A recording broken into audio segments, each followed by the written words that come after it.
This afternoon, our guest program speakers are Jim and Chris Gould. They are the Geeks on Tour. They are sponsored here this afternoon through AppSug, our umbrella group that covers all the computer groups here. And they're going to do a little program for us called What Does This Button Do? Yeah. I'm going to guarantee you're going to find out and you're going to be pleased with what you hear. Thank you. Anytime Chris and Jim want to take over, the floor is yours. Well, thank you to John and to everybody in the LCCS Right. user group, right? Licking County Computer Society? Got it. I'm Jim. All right. I'm Jim. And I'm Chris, and our business is known as Geeks on Tour. Why in the world are we Geeks on Tour? Well, we are geeks, and I'm going to tell you a little bit more about that this time. Geek, another word for geek is propeller head. So this is kind of our signature. We like to try to laugh at ourselves as we get into all this We technology. don't take ourselves too seriously. Not too seriously. And we are geeks, we are travelers, and we are teachers. Our website is geeksontour.com, and we have a whole presentation about our story, which we don't have time to do the whole thing, but I would like to just give you a little bit of our background so that you know who you're listening to. Sometimes we're teaching at groups where they've been to several seminars by us and they know us. So just click on that picture, Jim, and that should take you to a Google Photos photo album that gives you just a little bit of our story, our history. So scroll down a touch. So it all started when my mom was a CPA and decided she wanted to run a business, and she got into computers. 1983, my mother and I started a computer training company in Fort Lauderdale, Florida. And we celebrated 10 years of that. And the local newspaper wrote it up. Yeah, you don't have to go into them. I'd rather just leave out. And that's my mom, and that's me, and that's back in the 80s sometime. And those were our other teachers. We started off with a classroom of Apple IIe's and another classroom of original IBM PCs. That thing with one floppy disk cost us $5,000. I remember that. That was our first building, and this one was our second building. And I was a WordPerfect certified instructor. Anybody remember WordPerfect? And people would come from all over to take my classes in WordPerfect. I also taught PageMaker and DBase 3 and Microsoft Access over the years. But later, I want to read that. Later, our customers demanded networking training, Novell networking. So I had to find a lot more computers for our classroom and somebody that knew how to network them. Enter this handsome young stranger named Jim. Much younger then. He built and sold PC clones. This was back in the 80s and 90s. I bought a bunch of them from him, and he was able to get the Novell networking up and running, lickety-split. So I hired him. So I used to work for her. He still works. She used to pay me. I used to have to pay him quite a bit, but I decided to marry him. And then The rest is history. the rest is history, right? So scroll down a little bit more. So that is Jim in his network. No, that's not him, is it? Seeing it up on the big screen. That's Jim with his tiny little smartphone camera, right? Yeah, right. Videoing our event, and that's me teaching, and that's us getting together. And we actually got married in similar propeller hats, because we think of us as geeks, and that's why we got together. So being a geek is a good thing. Then after we built the business up to a point where we could sell it, we wanted to have more adventure. We sold the house, we bought an RV, and we took to the road. And Jim started working for a company called Coach Connect, which set up Wi-Fi in RV parks. And they then also hired us to give seminars at the big RV rallies on how to use their Wi-Fi. So that's where we started being seminar presenters. Coach Connect went out of business. Geeks on Tour was born. We continued to do the seminars, continued to travel by RV all over the country, and that is what we are still. That's our second RV there.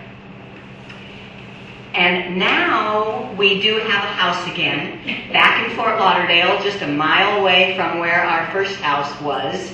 And we have a YouTube studio all set up in our house. You can see that green screen there. He didn't buy a green screen. I painted the wall. He painted the wall. Nice and flat. But now we still love the traveling, so we just have a little RV. You'll see it's right outside in your parking lot down at the end, and we are in that now for August, September, and October. We are on the road doing our tour, visiting a lot of computer clubs, plus a few RV rallies, and we will be back in Florida by November. And that's a little bit of our background. So we started with early computers, but we really are geeks. We love this stuff. So every new technology that comes out, like the smartphones, we jump on them. And I love teaching. He loves playing with them. I love teaching. Do you think your smartphone is smarter than you? And do you have questions about your iPhone or your Android device? And how do you learn about these amazing devices? Is this your tech I'll bet support? you do a lot of teaching. No? No? Usually it's the youngest among us who are teaching everybody else. Right. We have a free newsletter. We invite you to subscribe. You can just go to our website and fill it out, or we have the little white cards here. We don't. Oh, okay. Well, go to our website and fill it out. Okay. What you're going to learn today, or what we're going to present today, is some tips about smartphone basics, the smartphone systems, and more. Everybody should have a handout. There are actually two white pieces of paper, one that says smartphones, what does this button do? And one that says smartphones, they were by the sign-in sheet. And actually, we might not have made enough. If we ran out, yeah. So if anybody can share, but I see there are still some back there. All of our handouts are on our website at geeksontour.com. Just look for the tutorials menu and look for live seminars. So you can find those on our website and print them out yourselves. Actually show them that. And here we're online, right? We might be. I need to show you a little bit of our website anyway. Our website is geeksontour.com. Chris? Yeah. We have such a varied group here. There are a few people sitting here that when you say just go to our website, they're going to look at you and say, but Well, that's why I just told Jim, let's do it. Show me. That's my whole method of teaching, is show me. So you open a web browser and go to geeksontour.com. So just on a computer or on your phone, anywhere, geeksontour.com. And now we have this rather extensive menu, but on the one that says tutorials. Tutorials and live seminars. So that's what we're doing here, is a live seminar. And scroll down. And you will see smartphones, what does this button do? See, so this is the description of the live seminar that we're giving here today. And there is a link to read the seminar handout. If you click on that link, you will get exactly what is printed here today. All right, back to the website.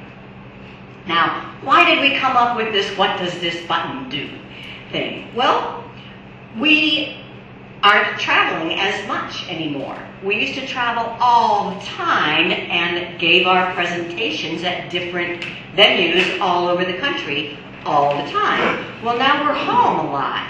How are we going to present what we want to present to people? It's called YouTube. So we do a live YouTube show, and we call it "What Does This Button Do?" We handle very different topics, all having to do with smartphones and technology. And every one of them, after our live feed is done, becomes a recording, and we have them archived on our website. So once again, our website, geeksontour.com, and then the menu item is weekly class. So we think that if you're really interested in learning this stuff, if you're willing to dedicate an hour a week, you can keep up and watch our teaching, our show. We've done 175 episodes. So number 175 was on Google Photos questions answered. 174 was how to make movies on your phone with a free app called Filmora Go. 173 was using Google Keep, an app for your phone for note-taking. And number 172 was a hodgepodge of smartphone tips. OneDrive, Google Photos, Home button, and it goes on and on and on. And on and on and on. We've taught 175 different episodes. They're nearly an hour each, about 45 minutes. So that's 175 hours of teaching, and we're here for what, an hour and a half, 2 hours? I just like to set expectations, okay? You're not going to learn everything today, but we're going to try to make sure that everybody learns something. And we're starting with just kind of the basics of smartphones. Okay, any questions so far? When is your live class? Sundays at 2. Oh, gee, we got you live then. We got Right. We couldn't do it today. Sorry. Right. We were actually considering, could we set up the cameras, and oh no, that's just too much to be focusing on an online audience and a live audience. So we didn't do it this week, and we don't do it every week. But each week that we don't, we recommend a rerun. In fact, at the top of the screen here, we always have this little yellow sticky note. We will not be live on YouTube this Sunday because we are live in person at the Central Ohio Technology User Group. And I have a link to your website there. If you are near Newark, come and see us. If not, we recommend watching a rerun where we discuss our experiences using our devices in the boonies. It was called Internet and Battery When You're Off Grid. So every time we're not live, we recommend a past one to go rewatch. Okay, back to the slides, PowerPoint then. So everybody has a handout or knows how to get one or can share one with their neighbor. There's a second handout, and this is new for me. I've been working on this one. The second handout is one called Smartphone Skills Checklist. And it's literally every basic skill that I think somebody with a smartphone should be able to do. You can just go through it and you say, oh yeah, I know how to do that, check it off. I know how to do that, check it off. I know how to do that, check it off. Then you see one that you say, ooh, I don't know how to do that. How can I learn? Most every item there has either a V number or an S number. The S means show. It means one of our shows, 1 through 175, covers that topic. The V means that one of our videos, our tutorial videos, which are just short, single topic things, covered that. And I think this would be a great thing, you know, do you have just a smartphone sync? No, okay. Well, if you did, this could be a document to start with. And on the back of it, if you say, well, I don't remember how she said to view their shows or where these videos are, the back of the sheet explains on our website where everything is. A lot of it is completely public and free, but some of it is for members only. And we'll talk about that more later. You do need to be a member if you want to have 100% access to all our material. And we do have a discount code for APCUT. Please turn off or silence all smartphones and tablets. You've been to a seminar before with something like this, yeah? How do you do that? Right. But we're just kidding. We want you to get out your smartphones and play with them because that is what it all is about. That's how you learn. This is not a hands-on class. I mean, we can't come around and help you with things. But if we're talking about something and you want to look at it on your phone, please. Anybody here still have a flip phone? Me. Yeah? Okay, it's not a calculator, okay? But it has a calculator in it. It probably can even take pictures and you can text with it, but it's painful, right? Well, this is really great because I'm going to get a smartphone any day now. It probably does make better phone calls, though. Yeah, your flip phone probably does make better phone calls. Okay. I love my phone as a pocket computer, as a camera, as a GPS navigator, as a source of any information that I want to know.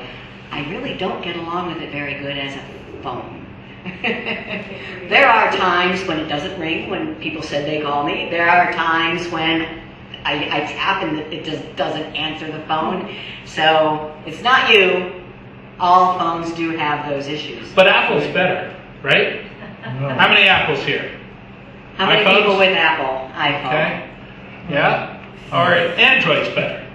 Yeah, Yeah, okay, now we're talking. And How the many Linux people one have that's it? coming out is going to be best of all. A Linux phone? You know, the best phone is the newest one. It's So our audience, we always ask this, and I didn't see all hands, but it seemed like you're pretty close to 50-50. Most, or was there maybe a little bit more Android in this? the Let's Android. see the hands again. Let's see, all right. Android. Let's see the hands again. Android. All right. Android, okay. Apple. iPhone, Apple. Anybody have both? Apple's have Yeah. Well, that's because he's a geek. But my best phone is still the landline. It's still a landline? You still have a landline. Wow. So, yeah, people ask, well, what do you have? My audience, I need to teach these things, and my audience is 50-50. I have both. She's twice as confused. I am. I have an iPhone 7 Plus and I have a Samsung Note 9. So people say, well, which one do you like better, Apple or Android? No, whichever one is my newest one. That's got all the updates. When I first got my iPhone 7 Plus, I loved it. It's a great phone.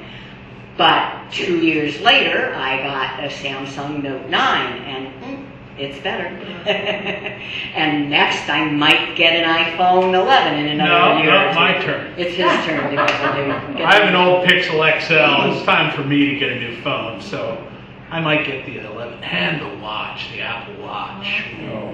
Yeah, a lot of people are talking about this Apple Watch as a very valuable thing to have. You know, it does the I've fallen and I can't get up, so that you know you don't have to wear that pendant around. You just have this cool watch and you're protected. Yes. Do any of the apps run on both the Android and the Apple? Ooh, can we? That's recorded, right? That question is, do any apps run on both the Apple and the Android? Yes, yes, yes. And those are the only apps I use because I don't want to care about which device I pick up or which device the person I'm trying to communicate with has. Google apps. They're all open source, correct, if they do? No, they're not all open source. You know, open source is good, but for apps, are there any open source Sure there are, but apps? keep going. Open source websites. Yes. In connection with his question, I guess I was thinking it might be worth pointing out for this group that if you have an Android phone, you're going to go to Google Play Store to get your Right. app. If you have an iPhone, I think you go to iTunes. App Store, Apple App Store. Okay. Okay. And we will do that. That is part of the class, yes. But when you go to either of them, if you have the choice to use a Google app, it works the same on both devices. And I think that's the way to go. If only that sometime in the future, you might change your mind. You might decide you want to go to Apple instead of staying in the Android world, or vice versa. And it won't matter. All of your stuff will still be there because you're using the Google apps. All right, so how about, so most of you, that was pretty good. I know a lot of people I've asked and they said, I don't know what I have. You know, my kid gave me this phone. I don't even know what it is. And you all pretty much knew whether you had Apple or Android, but what if I asked you what model do you have? What if I asked you how can you find the manual, the user's manual for that? We have a video that shows you how to find that out so that you can get the manual. This one? Yep. No. All right, we'll go to the website 512. So we'll also be showing you then where our videos are on our website. So geeksontour.com, tutorials, and all videos. And I've been making these videos for many years, so we're up to number 582. The one I want to show you was 512, I think. 512. Find your phone model. This is a members only, so I'll log in. How much do you think he paid for that membership? He pays dearly. You say dearly or zero? Dearly. Or yearly. I don't have any sound. Hello. All right, he'll start it over when he has the sound figured out. What's Sonic? That's That's this. something else using it, or? LLA. So that doesn't mean anything to me, but if I put that into a Google search, we will be able to tell the exact model. Now I put that code into a Google search. There we go. And I'll start it over so you can hear it from the beginning. We want to get the make and model of the phone I'm holding in my hand. I know it's an iPhone, but I don't know the specifics. You go into settings and general and about. And down here under model, we see an MNQH2LLA. So that doesn't mean anything to me, but if I put that into a Google search, we will be able to tell the exact model of this phone. Now I put that code into a Google search. It was MNQH, and case doesn't matter, 2LL/A. Isn't that amazing? It tells me not only it's an iPhone 7 Plus, but it's 32 gigabytes black. On this Android Samsung device, I want to find out the exact model number. I'm going to go into settings. I like to drag down from the top to find a little gear for settings. And then it's all the way at the bottom, About Phone. And it says that the phone name is Samsung, but there's the model number, SMG900V. If I put that into a Google search, I'll find out the exact model. And you might need to know the Android version as well. Now I can put in that make and model, so SMG900V. And I search for that, and it tells me that's a Galaxy S5 16 gigabytes. And I could buy one, but no, I'm looking for the owner manual, owner information and support from Samsung. Manuals and downloads. The user manual in English, and download that. Very nice to have the specific instructions for your exact device.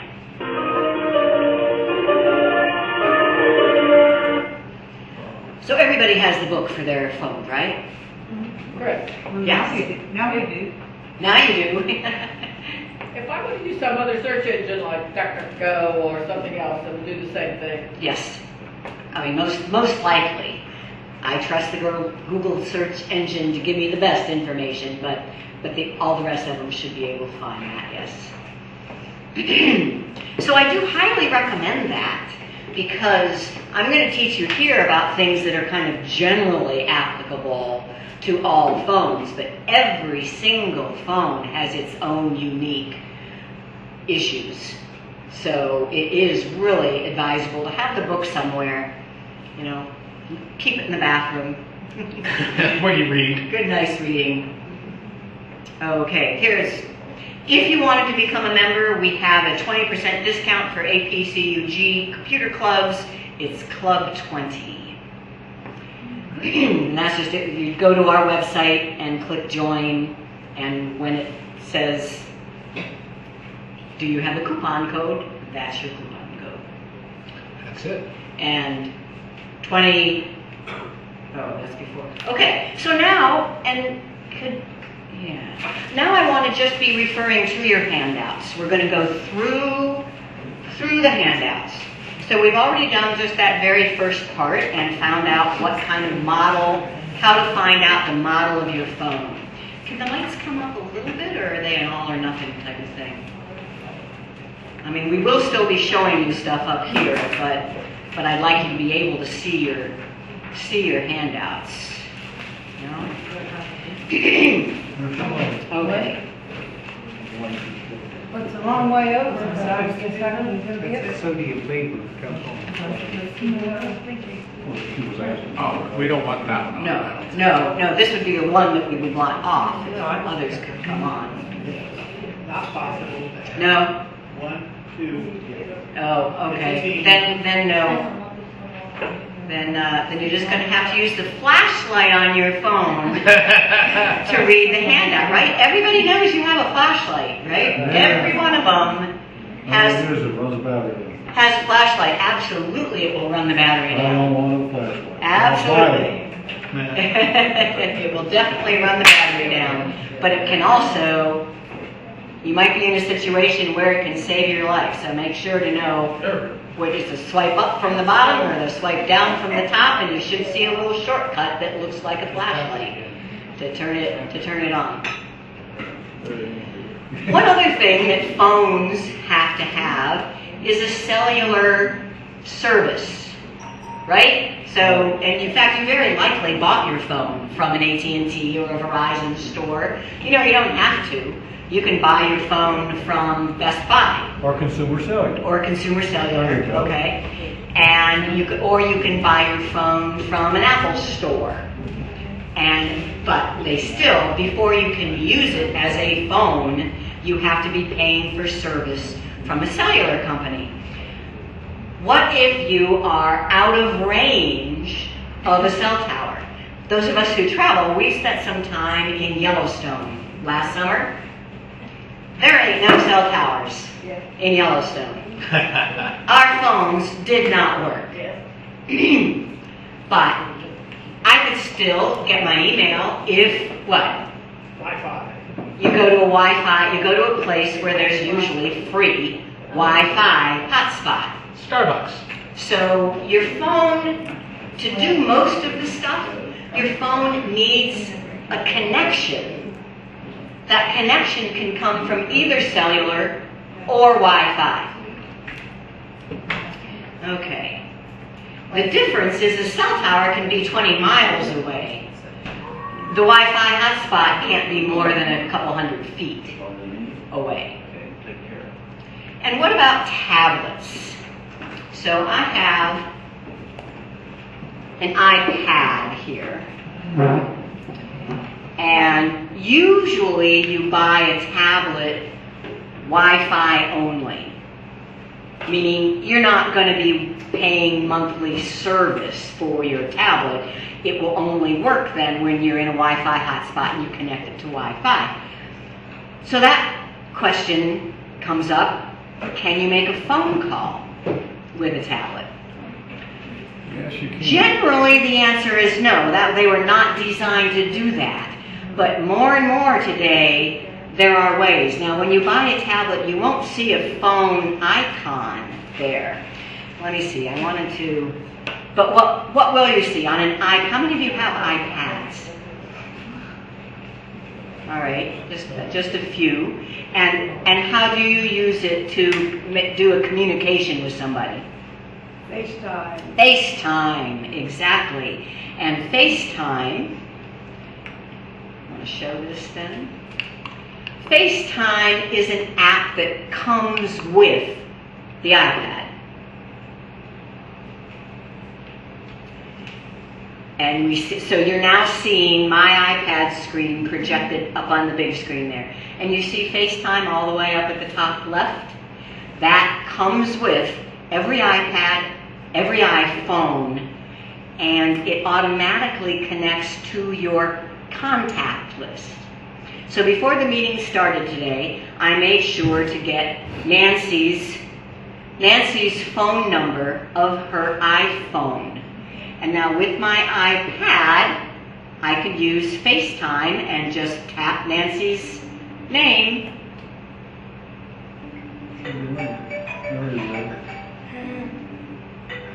Don't answer it, Nancy, it's a scam.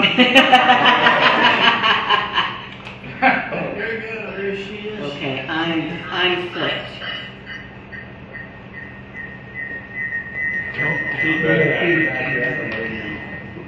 Leave it. I'm trying to flip it. It's not showing. Okay, this is broken already. You're supposed to be seeing my face in that little insert. What is there?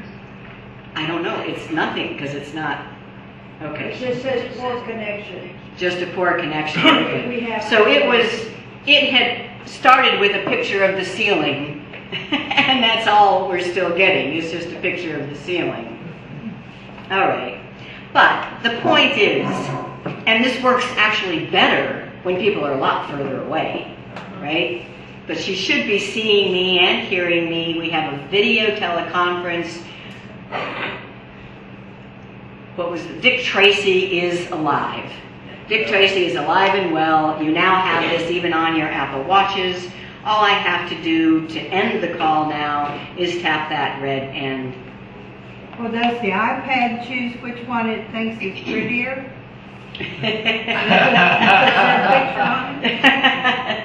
Well, let me just try that again. Let's just see what happens. Because you're right there now. There we go. Now it's seeing me. So it just reboot, right? Do it again. Reboot. There. Now you're seeing how it's supposed to be. Yeah. Just like Skype. Just like Skype. Right. Very much like Skype. Now, yes. Skype is owned by Microsoft. FaceTime is owned by Apple. Now, what if I was talking to my friend in Florida and I wanted to show her you? See where it says flip? That means instead of using the front-facing lens, flip to the rear-facing lens. There. So now I could be showing my friend you, or I could be showing my plumber the leak under the sink, etc., etc. Question? Is an Android version of FaceTime? That's what I'm going to do next. It's a perfect question. Is her picture on the top on hers? Is she just reversed from what you get right now? Yes. She got the picture of you in the full screen and a small picture of her in the upper right-hand corner? So you're seeing me full screen, Full right? screen, Yeah. And you don't have a picture of yourself, and you don't have your cell phone there? She does. She has the same thing, only with different people. Okay. Okay, so you do have two pictures on yours? Yes. Okay. Picture in picture. And if I don't, if, she called me and I'm just getting out of bed or just got out of the shower and I don't want, I can just camera off. So now we're just talking. But this is uncomfortable, right? It's uncomfortable to talk like that. I got my old lady phone. And it just plugs into the earphone jack. So I could plug this in. We could turn off the video. So you can turn off your video too. Do you see that button that says camera off? Okay. And now I could just be talking, I could just leave the iPad on the table and sit there and talk on my comfortable old lady phone. And this costs how much?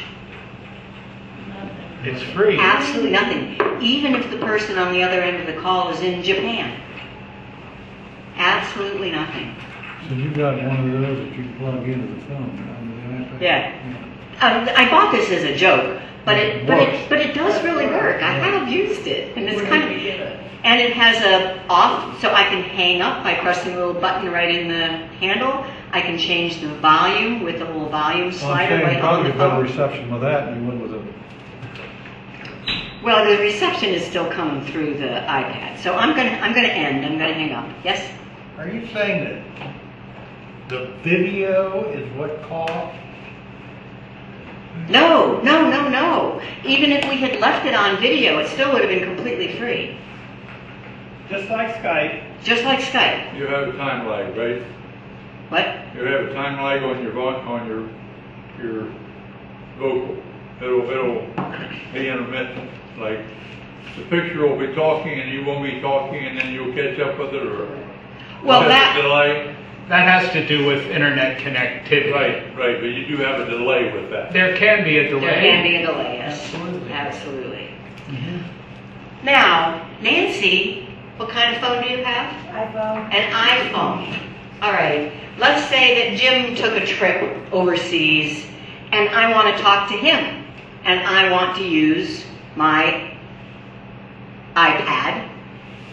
What kind of phone do you have? I have a Google phone. I have a Pixel XL. It's not an Apple. So can you use FaceTime? Can I use FaceTime? No. No. It's Apple only. But she has an Apple device there, an iPad. She can use a different app to call me. She could use Skype. I could use Skype, and Skype works great, and I have used that a lot. There's another one on there. There's a Google one, is the Right. one that I'm going to recommend, and it's in your handouts. It's called Duo, Yes. and I have it on, it's that blue, it's that blue button in the lower right-hand corner. It says Google Duo. Now, I can call, so I'm on the same iPad, so this works on Apple, but I'm going to call Jim on his Android. Duo. And he's already right there. No, I can't. I never used it. I've got it. Window, but I can't call out on it. What? And same thing, I can turn the lens around so that he's seeing you rather than me. Or I can say, I don't want, oh, maybe I can't. And I can switch it. Oh, that's new. I really haven't used this much, obviously. I don't know, I don't need to see the people, but I know lots of people love doing this with their grandkids. Yeah. It's just the only way to talk to grandkids. Can you move the picture? What? Can you move the picture? Can you move the picture like that? Yep. Yeah. I'm just dragging it That's what I was wondering. around. That's what I was wondering. Okay, so that's that. I'm gonna hang up, Goodbye. and it was pretty good, I guess. I have one question. Yeah. On that Duo, which I've never used, I know what it does, but I never use it. Does it automatically pick up all your contacts? Does it automatically pick up all your contacts? Yes. It's a switch. You tell it when you install it to allow it to see your contacts. Okay, and then you can call anybody you want. Yeah. And if it's not in your contacts, you can dial Right. a number. And just Google often is kind of late to the party. They've tried all sorts of different communications apps. This one is relatively new, and it works pretty good. Yeah, John. Clarify, you can't call anyone, you can call anyone that has Duo. That has Duo, right? It's Right. like Skype, that'd be Skype to Skype. Well, but Skype can call phone numbers. Can Google Duo call phone I numbers? think it can. I think maybe it can. Yeah, I think maybe it can. Facebook Messenger is. Facebook Messenger is actually my favorite. So what he's saying is he uses, do I have it on this device? I don't think I do. Facebook Messenger is another one. There are so many communications apps out now that before I communicate with somebody, I have to talk to them somehow and say, which system do you use? You know, because if you want somebody to get your communication, you need to communicate to them the way they're going to see it. Do they make any apps to where you can put them on your phone or on your tablet or whatever, that you don't have to give all your pertinent information as your open cell, as your open where you are, or your permission? Your permission lets them have your whole life in their hands. I know. Do you have to do that with every app you get? Not every, no. And that's that. If that is a concern, you can search with those criteria to find ones that don't need the permissions. Because most of them would have. But for example, Duo is going to ask you for permission to use the camera. If you say no, then you can't do a video call. Right. So It's going to want to see your contacts. Now, a lot of them you got to give your life away. most of the permissions have good reasons for them. When I try to install a game and it wants all my contacts, that's where I draw the line. Yeah. I just say, no, I guess I don't need the game if they need my contacts. That's it. But Facebook Messenger, can we show this one now? What is this one? Oh, yeah. This is my Samsung. So my Samsung Note 9 is my main phone right now. So I know that Facebook Messenger is on this one because this is my main phone. Wow. And And you have to have Facebook to have that, though. You have all those apps on it, right? yeah, Wow. yeah, it's a 128 gig phone. I stopped playing around. I can install anything I want because it's big enough. So Messenger right there, that is Facebook Messenger. And the beauty of it is, number one, I don't even need to know your phone number. If you and I are friends on Facebook, it knows how to contact you. And all I have to do is tap. And now I can choose to just do a phone call, to do a video call, to find out information, or just type a message. So I can text, video, or phone all with one app. And a lot of them are like that. WhatsApp, Skype. Skype, you can choose to just text. Anyway, enough of that. Enough of that. That's You sure? You have several more hours just on that. I could. This is true. All right, so on your handout, what's next? So you can pay extra for a tablet to get cellular connection. The tablet itself will cost more. Plus, you have to be paying a monthly service. Depending on how you use it, it can be worth it. If it is your main device as you travel, then you kind of need it. Also, just a little FYI, and this is in your handouts, only cellular capable tablets have GPS. We love using this iPad as our navigation, our GPS navigation. We have a mount right on the dashboard, and this is just a nice size for GPS navigation. Did you find us today? Yes, absolutely. We did. We just put, 123 3rd Street? into Google Maps, and the iPad navigated us here. But that's because we paid, $400 rather than $300 for this iPad to get the cellular capability, and we paid $20 a month for some kind of service to it. You don't absolutely have to have service to get the GPS. True. You just have to have the chip that has the cellular service in order to have the GPS chip. It's all on one. No, with the Fire, will it do that? The Fire tablet? Yeah. The Amazon Fire? No. Okay. There's no GPS.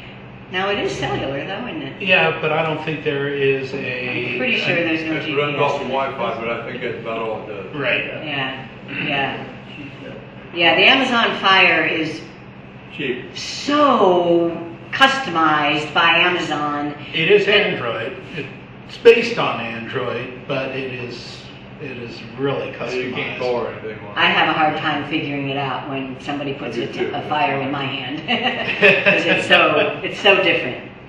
All right, we think that there are 4 buttons that are the first things everybody should understand about their phone: the power button, the volume button, the home button, and the settings button.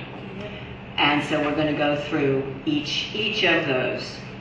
On your handouts, there's the description of the button is in the middle column, and a little image for Apple is on the left and for Android is on the right.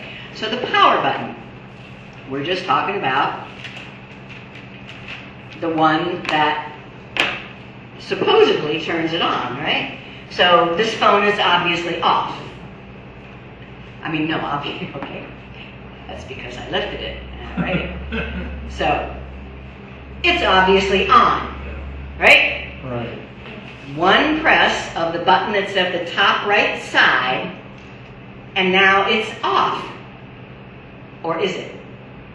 The It's screen not is off. off. It's not powered off, no. It's not powered off, it's just asleep. It's, the screen is off. And there's a setting on the iPhone that picking it up turns it on. But now, is this completely on? Where am I at? Do you see my icons? No. So anybody know what that screen is called? Lock screen. The lock screen. And if you do that to your phone, if your phone looks like it's off, you press the power button to bring it on, and you can get in it just by swiping, then you have no security. You have no password set on your lock screen. And that's up to you, but it's not a good idea. You should have a lock screen that needs a passcode to get past it. So what if you really did want to power it down? How do you do that? Hold the button. Hold down on the button for long enough So I'm just holding down and something will appear. On the iPhone, it's this that says slide to power off. On my Android, I get 2 or 3 choices: power off, restart, or airplane mode. Yeah, I'm not actually going to power it off, but why? How many times do you actually power off your phone, Jim? A couple of times a week, maybe, unless it's doing something that I don't expect. And then I will power it off. I'll recycle the power. I don't feel the need to turn it off on a daily basis, although it's not a bad idea to restart your phone on a regular basis. I have my phone in my hands almost all the time, so I'm familiar with when it's acting properly and when it's misbehaving. And when I say it's misbehaving, things aren't working the way I think they should, I will power it off and power it back on. And that's usually a few times a week. The only time I power mine off is if the battery's about half down, then I'll put a charger on it and then I'll power it back up every morning. Okay. But our point being, you don't have to turn it off. It doesn't ever have to be off, unless there's some real reason. But cycling it off and back on, what's that called?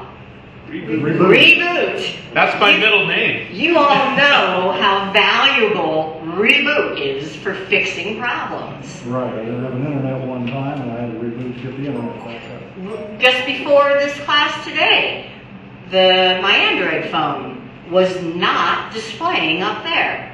And everything was right, but it just wouldn't work. I powered it off, I powered it back on, it worked. So reboot is a great use for that power button. Now, there's more though. So it's not just on and off. Screen off, long press. So if it is actually powered off, how do you get it on? Holding down on the button once again until something happens. Then the volume buttons are on the usually, and every phone's a little bit different, but usually the volume buttons are on the opposite side and there's an up and a down. Obviously, that means make it louder or make it softer, but they do other things. And on the Apple, you have an extra one.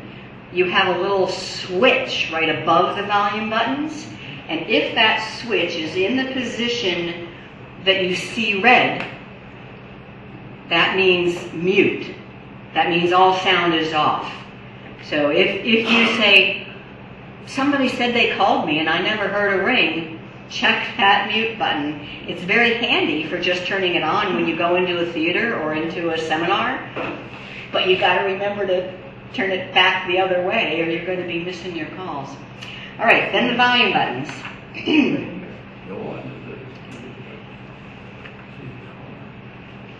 What about if your phone's you forgot to put it into mute and your phone starts ringing? So I'm calling Jim and he has a loud ring. And he goes, oh no, that's annoying. People are going to be really pissed at me. What do you do? I say squeeze it. If you just squeeze the phone, the call will still continue in the background, but it will silence the ringing. Okay, so the sound is off, but I can still go and answer this call. What did you squeeze, please? I squeezed the whole thing, but in squeezing it, I hit one of the buttons. So I say squeeze it because you'll usually hit one of the buttons, either a volume button or a power button, or any one of the buttons will silence the ringing. So we say just squeeze it. But you want to hit one of the buttons. Anybody here have an LG phone? That one has a button on the back, so squeezing it, you probably won't hit that button. But knowing where that button is the way to silence the ringing. The point is, you don't have to fumble to get it out of your purse, unlock it, find the phone, call, and hang up. No. Or answer it as you're running out the Or door. answer it, yeah. Just press any button and this ringing will stop. I missed a call. And that's one of our very favorite tips. They didn't leave a message. It couldn't have been anyone. What about photography? What about photography? Don't you take photos using that same button? The volume button, yes. Yes, very good, very good. If it irritates you that you are trying to take a picture and you don't like that you have to hold on to it with one hand so that you can use the other hand to press the shutter button, the volume buttons are right at my thumb, and if I press either the up or the down volume, it's a shutter button. Well, now that's probably a setting too, because I can also use my volume buttons as a zoom, as a digital zoom. I don't like that, but so I have mine set to be a shutter release. And did you know with your earbuds, the ones that you plug in, they also have a volume button. You can use that volume button with your earbuds as a remote shutter release for your phone's camera. And if you have a Samsung, you can just say shoot or smile and it'll take the picture. If you have the settings set right. And we'll get to settings. Screenshot. Do people know what I mean when I say screenshot? Okay. I'm going to demonstrate it anyway. So let's say I have the map up and I have it in satellite view, and I think it's kind of cool to see exactly where we are in satellite view. See all the parking you have in the building and all that good stuff. I want a picture of this to send to a friend or to put in my blog or for whatever. Here, I'll take a picture of it. So what do? Yeah, get out another camera and take a picture of it? No. It will take a picture of itself. That's called a screenshot. And all phones might have additional ways to do this, but pretty much all of them will do it by pressing two physical buttons. On my Samsung, it's the power button and the down volume. So power and down volume at the same time and then let go. Did you see the little blink there? So it took a picture of itself. Where do I find those pictures now? In my photos, just with every other photo. And for me, that's in Google Photos. And there's the picture I just took. I can now use it just like I use any picture. Okay, so that's power and down volume on the Samsung. It's Android. That's Android. On the iPhone, an iPhone that has a round button. If you have the iPhone with the round button, it's the power and that button at the same time and then let go. Now, will that work on your, like say you're taking a picture, somebody sends you something? Yeah, can you take a picture of that text and put it into your logs? Anything that you can see on the screen, you can capture it in a picture. Oh, what time saver. Yes. Yeah, and it's really handy for error messages.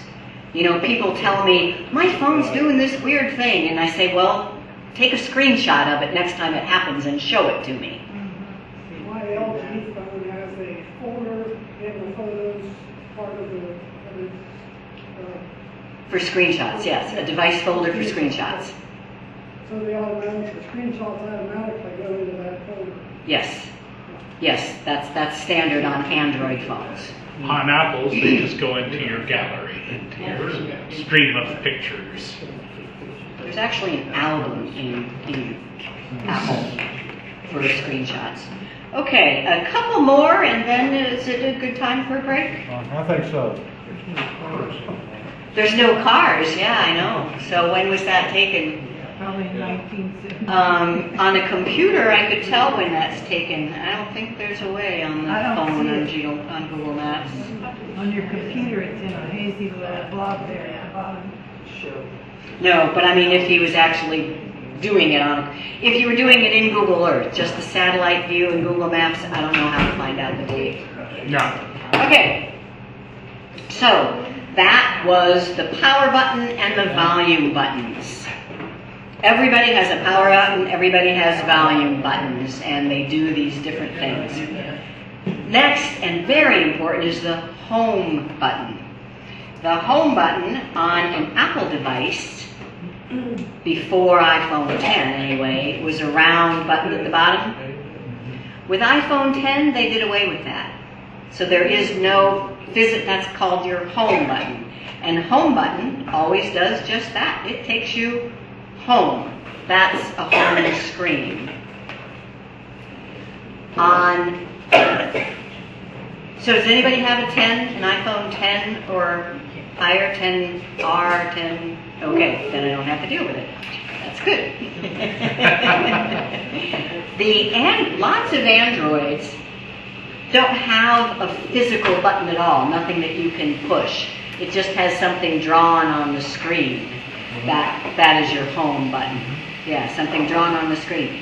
And there might be times when you don't see it. Right? And if that happens to you, there.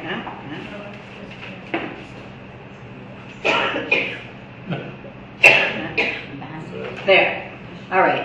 Now that's what is that building? I took a picture. Longaberger basket. Longaberger. Basket. Longaberger basket. They actually make baskets? No, yeah. Large basket. I just love that. I had to take a picture. That was the business. When they were in business, they brought it into Newark, built a basket, that was the home office. Huh. They're gone. Well, I just thought that was fascinating. That's a huge basket. But now, where's my home button? Tap your screen. I have no home button. Yeah, just tap the screen, or sometimes you have to actually swipe up from the bottom. On yours you do, right? On the Pixel, you have to swipe up from the bottom to see the home button. So the things to know about the home button, number one, it always takes you home. And number two, you can do more with it. You can long press. Long press does something else. On the Android, it brings up, hey Google. Oops, I shouldn't say that. I shouldn't say that. That'll bring your Google up? Yeah. For the Google. Just long press on it. Now, how about if it's down on the bottom? Mine's down on the bottom. It won't work right there. Oh, if yours is a physical button, Yeah. then it will still try long. The point is, try long pressing and also try double pressing. So there's a difference between just pressing a button, long pressing a button, and double pressing a button. Oh, mine says on. And every phone will do slightly different things. Oh, look, it's listening to everything I say. Yeah, that's good. Okay. Don't see a button at all, swipe up. Okay. I think this is a good stopping point. Are people hungry? Okay, now lights, that's the way to do it. Yeah. That's the signal. You turn down the lights, you turn down the volume. So I know that I shouldn't keep you past 4:30, so I'm going to just kind of pick a couple of things from the handouts. One more thing from the bottom of the front page, and then I'm going to turn the page over and pick a couple of things from the back. And that is settings. Settings, settings, settings. I include that as a button, even though people think that when I say button, I mean something that you can physically push. No. Every item on this screen I call a button. If you can tap it and it will do something, it's a button. And the most important button is this off.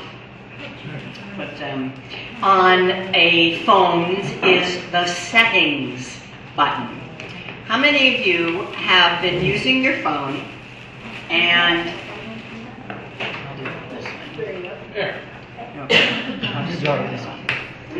and you're thinking about what you're going to say next in your email or your text that you're doing, and the screen goes black. You know, is that irritating or what? Yes. Anything that your phone acts like, and you say, I wish it wouldn't work that way, hear my voice in the back of your head. There's a setting for that. Almost everything in your phone can be customized with a setting. So this is my Samsung in my hand, and the shortcut, you know, settings is that button right there. But it might be hiding. The shortcut to get to your settings is to swipe down from the top, and now you see that same little gear in the upper right hand corner. So you tap that. These are all the settings for your phone. And I encourage you, anytime, you know, you're sitting in the doctor's waiting room or something, anytime you have some time, just go through and look at all the settings. You might say, oh, there's where I can control that. So the setting for the screen going black on an Android is called screen timeout. So it has, do you see something on here that might control the screen? Display. Exactly. Lock screen is that special screen, that first screen, but display. And under, that's where the brightness is, the blue light filter, you know, you can make it so that it's bluer, or screen mode, font size, screen, all this stuff. Screen timeout is what I'm talking about. I tap on screen timeout, and if yours, You went fast, I didn't see it. if yours is set, so screen Okay. timeout. So I tap on screen timeout. If yours is set to 15 seconds, I guarantee you've been ready to throw your phone out the window more than once. 15 seconds, 30 seconds is just too short, you know. But why should you not have it at 10 minutes? What's it mean? It means that if I just set my phone down and I don't touch it, it's going to take 10 minutes before the screen goes dark. And what's the problem with that? Battery. Your screen uses the most battery. So you need it to time out, but you have to find that happy medium, and I think it's in the 1 or 2 minutes. You know, I usually have mine at 2 minutes. You can always manually turn it off, you know, by what? Pressing the power button. And that turns it off. Okay. On the iPhone, it's called Auto Lock. And it's still in settings under display. And you find the auto lock and you set the amount of minutes that you're comfortable with. Okay. Then on the back, I think I'm going to skip accounts because I need to show you some more fun stuff. I use my phone all the time. The only time I use a computer is primarily when I need to do a lot of typing, right? Because this tiny little keyboard. But did you know there is a better way of typing? And we want to show you a video for this. So go to geeksontour.com. Need to switch the... geeksontour.com. Yeah, I'm just talking to Jim here to show you. We want to go to geeksontour.com. And the tutorials and all videos. And scroll down. It was a relatively recent one. Did I call it Gboard or did I call it glide typing? There we go. Number 555. So I want you to watch number 555. You're sitting right in front of the microphone and the speaker.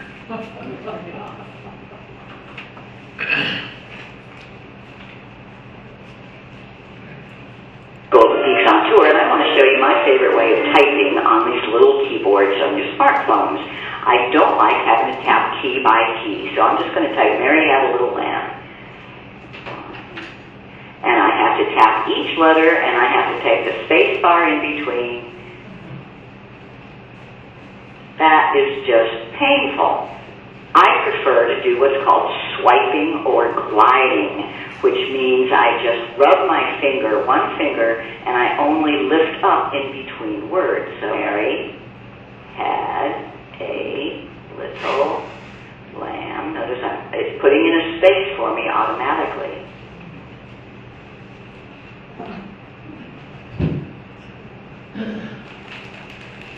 What do you think? Wasn't that a little bit faster? So this is an Android phone, and it's just a built-in keyboard that came with it. Here's my iPhone with just the keyboard that came with it, and notice I cannot swipe. As I rub my finger over the keyboard, it just doesn't work. But did you know that this keyboard is just an app? It can be replaced with other apps. I like the one called Gboard, which is by Google, and I've installed it on this phone. I'll show you how to do that in another video. Now I can't swipe. I'll type the same thing.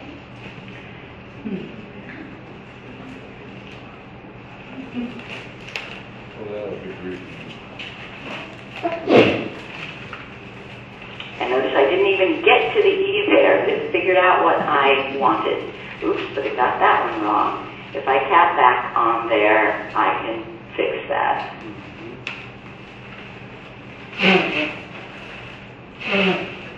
I can also double tap the space bar to put in a period and a space. And there's a couple. If you have an Android phone, just try that. It works. It's already part of your default keyboard on your Android phone. Can you put a cable on that and you put that on a printer? Can you put it? Sure. Can you print from your phone? Sure. We have videos on how to print from your phone. That's another art. What? That's another art that you just showed us. Art, Art? that's an art. That's an art. Right, in other words, you would have to go to, used to doing that way. To do that typing? Right. Yeah, it takes some practice. Right. It definitely does take some practice. But I love it. It's the fastest way. I just love it. I can type complete documents. Some people like to dictate to their phones. You know, you can actually speak to them, and it'll recognize your voice, and it'll type that stuff out. But that only works when you're alone or in a quiet environment. You need low ambient noise. In a noisy environment, it doesn't work well. And I don't really particularly like talking to my phone. I would rather. Oh my goodness, I would have it no other way. I'd rather go, just come over. Yeah, just call them. Forget about it.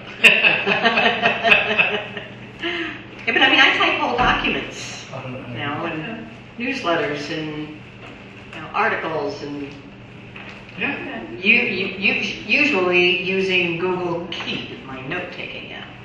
I just tried it on an iPhone and have iPhone 11 with everything, and it doesn't work. That's right. That's right. I didn't know you could do that. Yeah, the latest Apple iOS that came out added glide typing to the keyboard. I forgot about that. Yes, it's by space. Just when you lift up your finger, you get a space. Yeah, and there's all sorts of other things it can do as well. We have other videos, but that's the basic. It's just a different way. Some people have figured out how to thumb type, and I just never even tried. I never tried that. I went straight from just single tapping to this gliding. All right. Then I have a couple of camera tips, and we're going to end with airplane mode. So camera tips. What? Our number one camera tip. Oh, it's kind of dark in here, isn't it? We can turn on lights, what do you want? Yeah, I want to take a picture. I want to take a selfie. Who will turn on the light switch? Someone volunteered to turn on the light? Yeah, that's good. So when you take a regular, first of all, when you take a photo with your phone, hold it like a camera. Which is primarily horizontal. Number one, your picture will fill the screen when you show it on a computer or on a TV. You know, it's annoying when people have these vertical pictures and they're just using a little bit of the middle part of the TV. Can you back up just a little bit? And number two, it will put the volume buttons right under your thumb so you can use that for a shutter. Smile. Now, selfie. Oh, can we put this up there? Sure. Which one is that? Android. And what was it you just used? What? What was it you just used? The volume buttons can also be used as a shutter button. That one doesn't go sideways. Oh. All right. Everybody go like this. Yeah. No, or like this. Okay. So, anybody know what? I don't want a picture of that side of the room. I want a picture of me and what's behind me. What do I do on the screen right here? Switch that above. Yeah, you just need to switch it from the rear lens to the front lens, which is that button right there. Every phone's camera will have something that has two arrows, meaning instead of using this lens, use the lens that's on the front. All right. So. Can you come out here? Ah, Maybe I'll just get me. I'll come over there. Okay. So, we like to take a selfie of us, and I have the timer set. You notice that? So this is just another little tip. I like to be able to press the button and then frame the shot, and the timer. Smile. I think he's still got it in there. Oops. Now, did you see how it looked kind of Fuzzy? fuzzy? Yeah, foggy. Well, the lens is just this little dot at the top of the face of the screen. It's bound to have fingerprints all over it. Clean the lens. We have these nice little microfiber cloths, but a t-shirt will do fine. Okay, so. Now I'm going to take that shot again, and then we're going to show you the results. Now, where do you set the timer on? On mine, it's that little guy right there. It looks like a clock. If I tap it, I have the choice to have it off, 2 seconds, 5 seconds, or 10 seconds.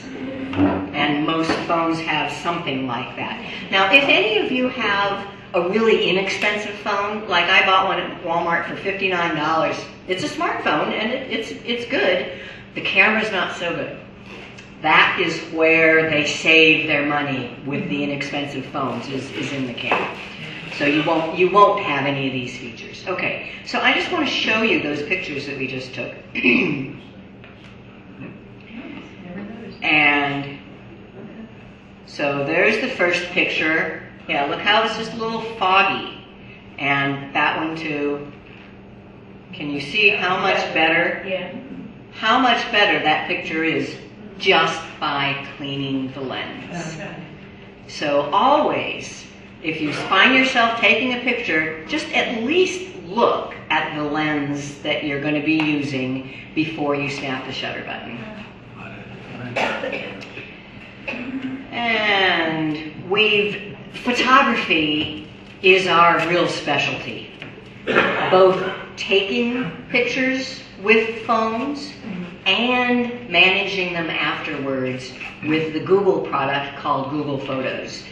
I am a Google product expert for photos, and I wrote a book on it. So if you're interested, we have a ton of material on photography and Google Photos, but that's all that we have time to show you here today. And I want to end by going back to our button show, we call it, the What Does This Button Do, our YouTube show, and take you to one and just give you a little example. And it's about airplane mode. So Jim's going to go to our website. What's our website? Very good. And the YouTube show is under what menu? Weekly class. Weekly class is how we go. And then you start at episode 175. The most recent one will always be on top. I want to take you to episode number 75. Way down there. Number 75 was a while ago, but it has this piece that I think is valuable. And then you click on the link. Whatever link there is, that'll take you to that show. And anybody, the video itself, the YouTube video is public and free. And so anybody can watch it. You can watch the whole 45 minutes. I want to take you to a certain piece.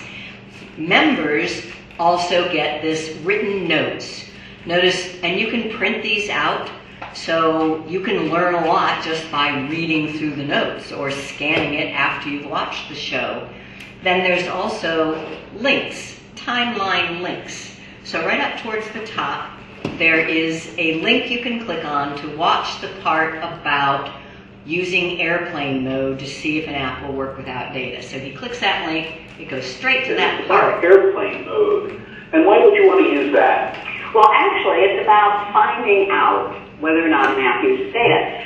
Well, at the rally last week, I had somebody come up and say, how can I tell if when I'm playing a game, if it's using my data or not? I mean, I like to play it as a game, but I can spend hours on it. I don't want to be using data. So my tip is turn on airplane mode, because that turns off all your radios, turns off all communication, and if the game still works, it means you're not using data. So let me show you how to do that. All right.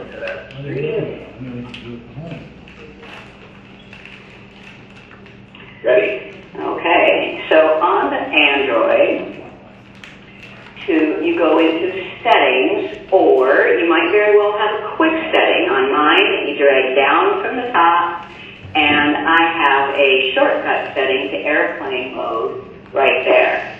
You turn it on, and it tells you, unless you use Wi-Fi, you will no longer be able to use internet, email, or other apps that require a data connection.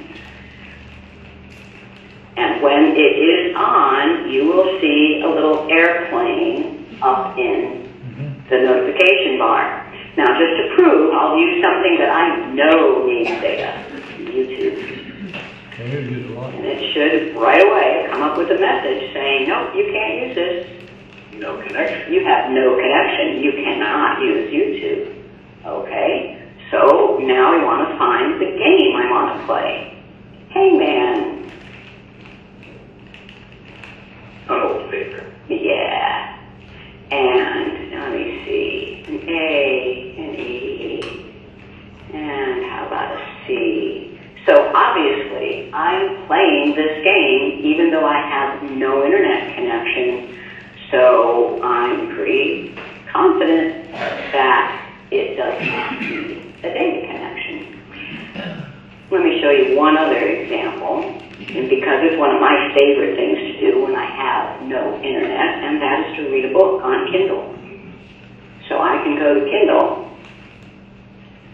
and as long as you have downloaded the book beforehand, so I can read my book as, for the whole book. But what I can't do is get a new book, because you need data in order to shop for a new book. But as long as you've downloaded it beforehand, you can read a book without an internet connection. And that'll work with music and movies and anything that you have, right? Right. You can, just test it by going into airplane mode. And on the iPad or iPhone, same thing, it's just that you drag up from the bottom to find the shortcut to turn on airplane mode. And once again, you'll see a little airplane up in the notification bar. And yes, I won't be able to use Safari. It tells me, you're in airplane mode, you silly. You can't use a web browser in airplane mode. But if I have a game I want to play, like Solitaire,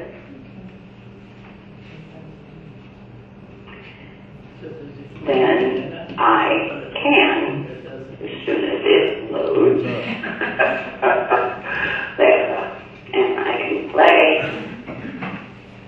I prefer free stuff myself. And I am confident that I'm not using any data here, so some of my head. Okay, that's enough. Anything to do. No, so that does not use Wi-Fi. That's no Wi-Fi, That's coming off the memory. no off the Wi-Fi, phone. no cellular, no connectivity at all. It's on device.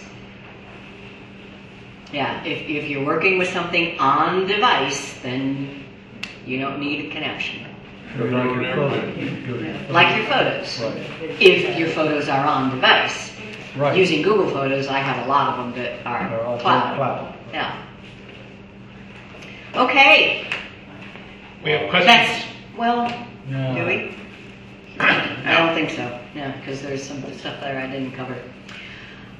You have any questions? Do you have any answers?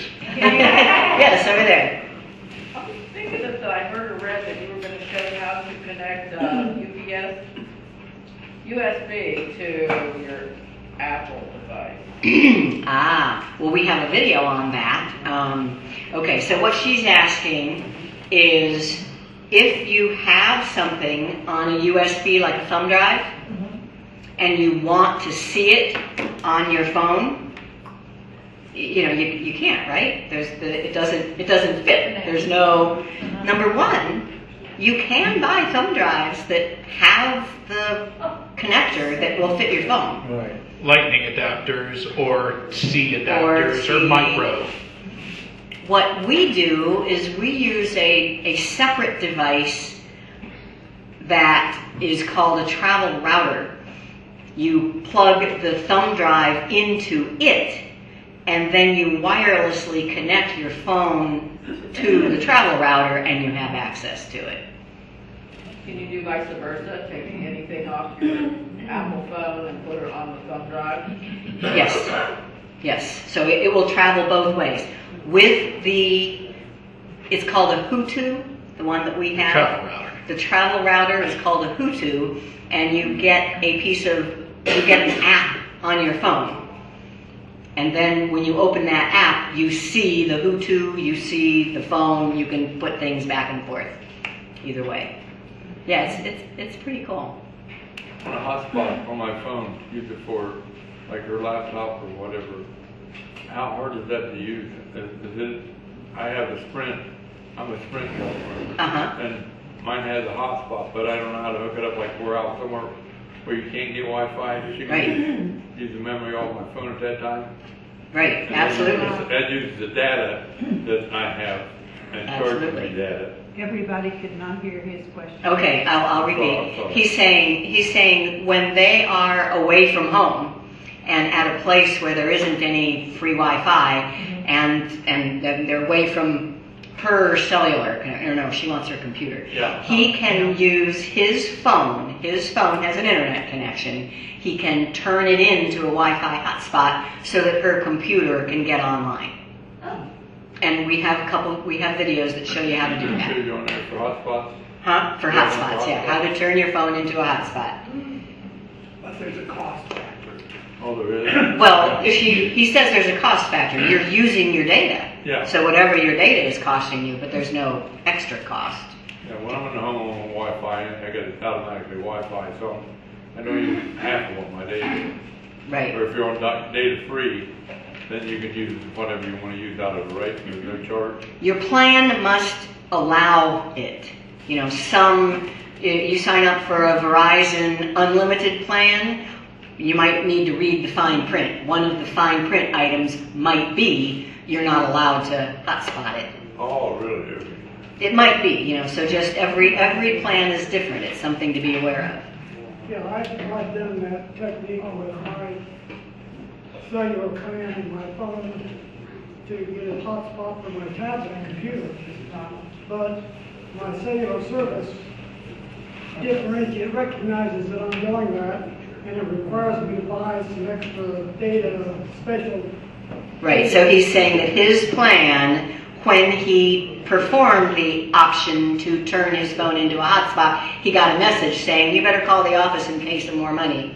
Yeah, so it depends on your plan. My plan, for example, gives me unlimited, and this is Verizon, gives me unlimited data on device. You know, I could watch movies, I can use 200 gigabytes on device. If I turn this into a hotspot and use it from my computer, I can use 20 gigabytes. You know, so that's my plan. That's still a lot, right? 20 gigabytes is fine for just the occasional time that I need to use that. Do you have a guideline on when you should charge your phone up? When it gets low? I mean, is that 10%? I don't know, do you have to? There are some, I've seen some guidelines on when you should charge. You should let your battery go to a certain level and then recharge it and that kind of stuff. I don't worry about that. Your battery is going to start deteriorating after about a year. It won't hold a charge as much. The amount that you charge it and when you charge it is not going to make that much difference over the period of time. I don't worry about it. I charge it when it needs charging. I leave mine plugged in a lot just because it's more convenient, and I know that but I don't, you know, after a couple of years, it's just not going to hold a charge anymore. And well, if you're like us, we'll buy a new phone in 2 or 3 years anyway. So the incremental benefit that you'll get by charging it perfectly really doesn't matter. In the back there. Hi, Yeah. I'm in an area of nowhere land. Can't I'm get sorry. Wi-Fi. I mean, not on a regular basis, but I Push a do. button. Any button. No Wi-Fi, can't get a hotspot. It says no data. Why? I have unlimited data. Well, from who? T-Mobile. T-Mobile, okay. And where is the nearest T-Mobile cell tower? Nowhere I'm near in you. BFE, I don't know. Yeah. You just, Is there you're anything I SOL. can do? Okay, she has a problem getting signal where she lives or where she is. Wherever I'm at. Wherever you are? No, I drive school bus. So I'll be at some BFE school out in the middle of nowhere, Okay. and I can't get on their Wi-Fi because they've got it locked. I can't find a hotspot that'll let me do, and it says no data. Yeah. Okay, well, then you are out of cellular data range. If there's no tower, in your That's case why- of T-Mobile, there is no cellular signal. why- There is no data available. Now, there are some boosters out there that you can buy that can help you in certain circumstances. Some of them are very directional, and you can point them at a tower. But if you're traveling, if you're in a school bus, you don't have that Well, luxury. no, I had it last night. Yeah. I was in a little school, and I couldn't call my husband, but he could call me. Okay, well, yeah, when you're in the fringe areas, sometimes it'll work, sometimes it doesn't, sometimes it's not there. John? I know where you were, and years ago, the tower has a limit to how many can connect. And he could connect because his tower was here. Okay. And I did that because I was in Portsmouth one time, which is just up the river where you were. Right. And the only way I could connect was to go across and go out of my area to another tower, because the one that I was under, it was full. I see. Yeah. Yeah, there's all kinds of, you know, it's getting better everywhere all the time. You know, 10 years ago we didn't even have cellular data, so it really is amazing that we have it as much as we do now. And as the technology is improving, as we get these lower satellites and the other things come online, it will get better and faster and less expensive. but you'll probably need to buy the newer phones in order to take advantage. Well, there's that. Yeah. Yeah. My wife had a problem with her phone, she couldn't get out. So we took it back down to the park there with our cellular dealers, and I got her a new phone. I wouldn't have had to do it. What it was, when I got the phone, I put T-Mobile on it. Out in my area, T-Mobile is useless. The guy said, we usually put AT&T on it. So I said, go ahead and put the AT and don't. We put the package back, the chip back in with AT. Okay, Got it home to work. so what he's saying is, when he had a T-Mobile phone, it would not work at home. We just changed the service to AT&T and it worked. Right. Verizon has the best nationwide coverage. AT&T is a really close second. Yeah. And all the others are also RANs. So when people ask, what should they get? We say, well, whatever works best in your area. Yeah, So, because there will be areas that will be just black holes. The reason I say that is because my son, he's got Verizon, he comes to my place, he can't use it. He can't use it. Yeah, there are holes in all of them, but Verizon is, she's been waiting. Okay, so I still have a flip phone. So I'm looking for advice on, I know some of it's personal preference, but I'm going from like 0. So what kind of phone? I read something, iPhone 11 is good. They're all good. Okay. But so the number one, what do your family have? Or do you have kids that you talk to on the phone much, or other family? This is my family. This is your family. Okay. Well, these people seem to be kind of into Android. So, Okay. but there's a lot of iPhone too. People tend to say that iPhone is easier, Okay. and it is, but not by that much. There's a learning curve on both of them. And if you live near an iPhone store, an That's Apple a good store, reason. they have really good support, but you have to live near an Apple store in order to take advantage of that. So that's And another it's thing. free, all of the. Oh, the Apples. Everything's free. Yeah, except for the phones. Right, $600. Android one of the Yeah. That new iPhone. You can rent them now. You can rent them? I don't know if you can rent them or not. Can you rent Whatever them? it's called, buy on time. Buy on time, yeah. Yeah, you can. Okay, well, we need to wrap it up at some point here. We'll hang around. So I if still anyone have to has- clean up anyway too. So I have one more question. one more question. Can you come back next week and the week after that? They have a website. Actually, we can. We can come back Right remotely. there. We can come back and we can actually go live. Where do we find your app? Not app, website. Website. What's our website? GeeksOnTour.com. And next Sunday, you can watch them. You can watch us anytime on YouTube and learn The recordings the recordings. You can watch us live, on Sundays at 2 when we're live. and that's usually Eastern time. But Yeah. it's 2 o'clock wherever we happen to be. We've done it in California at 2 o'clock. Okay, well, this was great fun, and thank you for giving us the opportunity to stay at Dothan State Park for the last 3 nights. I'm Jim.